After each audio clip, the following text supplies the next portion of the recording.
High BP వచ్చిందంటే that maybe అంటే kidney disease ఉన్నట్టు అంటున్నారు కదా. యాక్చువల్గా పిల్లలకు హై బీపీ వచ్చినప్పుడు హై బీపీకి ఎన్ని కారణాలు ఉంటాయి? Majority are kidney. ఓకే, అంటే 80% మెజారిటీ ఆర్ కిడ్నీ రిలేటెడ్.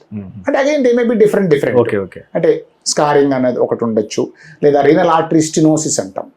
అంటే కిడ్నీ నుంచి ఆ కిడ్నీకి రక్తం తీసుకువెళ్ళే ఆ ఆర్టరీ, కిడ్నీ నుంచి బయటకు వచ్చేదంటే వెయిన్స్, చెడు రక్తం.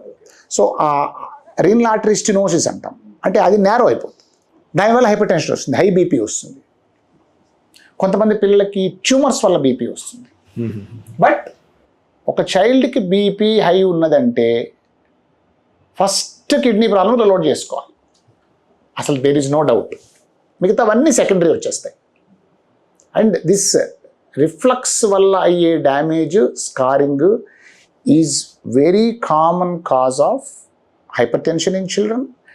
It is also a leading cause of kidney failure and kidney transplantation in adolescents. అంటే చిన్నపిల్లలు చిన్నప్పుడు అయిన డ్యామేజ్ వాళ్ళు 10-15-20 ఏళ్ళు వచ్చేటప్పటికే మేనిఫెస్ట్ అయ్యి కిడ్నీ ఫెయిల్యూర్లో, డయాలిసిస్లో, ట్రాన్స్ప్లాంట్కి వెళ్తారు. కాబట్టి ఇప్పుడు మనం ప్రివెంట్ చేసుకుంటే అది ప్రివెంట్ అవుతుంది. ఇంకోటి higher dose of antibiotics also leads to kidney failures in children అని అంటారు. ఇది వాస్తవమా సార్? ఇది ఏమన్నా not completely true. Okay. Every medicine has an adverse effect, side effects అన్నిటికీ ఉంటాయి. పారాస్టమాల్కి కూడా ఉంది. There are only some antibiotics, అంటే కొన్ని యాంటీబయాటిక్ గ్రూప్స్ మాత్రమే they can cause kidney damage. Again they will cause అని లేదు, they can cause kidney damage. So already kidney damage ఉన్న పిల్లలు అవి అసలు వాడము. ఒక నార్మల్ చైల్డ్లో ప్రిస్క్రైబ్డ్ డోసెస్లో వాటిని వాడచ్చు. అందుకే కల్చర్ ఇంపార్టెంట్. మనం కల్చర్ చూసుకొని, కల్చర్లో కనుక ఆ యాంటీబయాటిక్ కాకుండా వేరేది సెన్సిటివ్ అదే వాడుకుంటాం.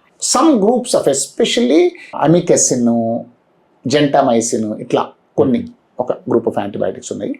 ఆ యాంటీబయాటిక్స్ మాత్రమే they have a potential to cause kidney damage, but at high doses and indiscriminate use, not for normal use.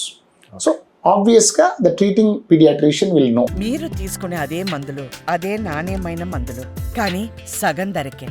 అవును, మెడ్ ప్లస్ బ్రాండ్స్ పై 50-80% తగ్గింపు.